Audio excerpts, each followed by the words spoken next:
جوان جو ہی پروان چڑھا ان فوان شباب آیا تو اس کی پیشانی سجدے کے تقدس سے مالا مال ہو گئی، اس کی آنکھوں میں حیا اور شرم کے پہرے آ گئے، اس کے خیالوں میں پاکیزگی آ گئی، اس کی زندگی کے شب و روز نیکی کے ماحول میں بسر ہونے لگے، اس کی راتیں ذکر الہی میں، تلاوت کلام مجید میں اور دن یاد الہی میں روزے سے گزرنے لگے۔ وہ جوان جس کی جوانی اللہ کی عبادت میں گزری، کیونکہ جوانی اگر عبادت میں گزر گئی تو بڑھاپا تو پر نور ہے ہی ہے۔ سب سے مشکل مرحلہ زندگی کا جوانی کا ہے۔ شیطان زیادہ ورغلاتا ہے کسی شخص کو جب وہ جوانی کے مرحلوں سے گزر رہا ہوتا ہے۔ تو جس کی جوانی خیریت کے ساتھ گزر گئی اور اس نے اپنی جوانی کے تقدس کو محفوظ رکھ کے منزل تک پہنچا لیا، اپنی عصمت کے جوہر کی حفاظت کی، اپنی آبرو کو لٹنے نہیں دیا، اپنی آنکھوں کی شرم و حیا پر پہرے بٹھائے اور آنکھ کو برباد نہیں ہونے دیا اور اپنی زندگی کے تقدس کا پہرا دیا، تو جو جوان اپنی جوانی کو خیریت کے ساتھ گزار گیا۔ کسی نے کہا تھا نا، کتاب زیست کا ایک اور باب ختم ہوا، شباب ختم ہوا، ایک عذاب ختم ہوا۔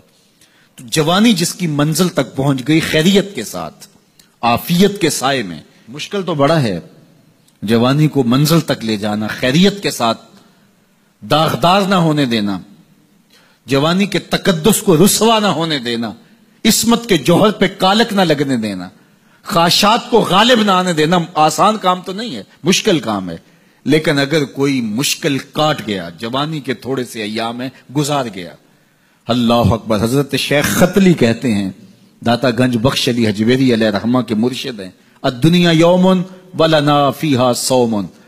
وہ کہتے ہیں دنیا ایک دن ہے، ہم روزہ رکھ کے گزار رہے ہیں۔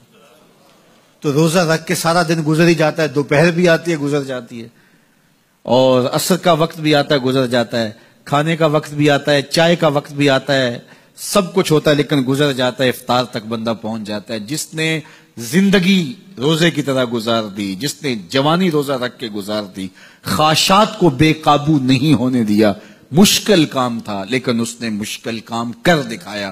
اجر کتنا بڑا ہے، سنیے اللہ کے محبوب کی زبان سے سنیے۔ حضور نے ارشاد فرمایا جو سیدنا ابو ہریرہ کے ذریعے سے ہمارے تک پہنچا، فرمایا قیامت کے دن جب سورج کا رخ سیدھا ہوگا، زمین تانبے کی ہوگی، لوگ پسینے میں شرابور ہوں گے، کوئی ٹخنوں تک پسینے میں، کوئی گھٹنوں تک، کوئی کمر تک، کسی کو پسینے کی لگام دی جائے گی، اور وہ پسینہ ایسے نہیں ہوگا جس طرح یہ پسینہ ہے، اتنا گرم ہوگا۔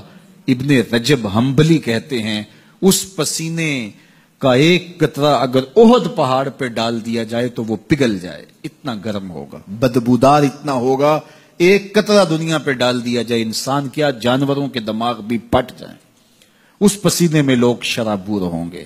لیکن جس نے اپنی جوانی کو عافیت سے گزارا ہوگا، کل قیامت کے دن جب کوئی سایہ نہیں ہوگا، اللہ اس جوان پر اپنے عرش کا ٹھنڈا سایہ عطا فرمائے۔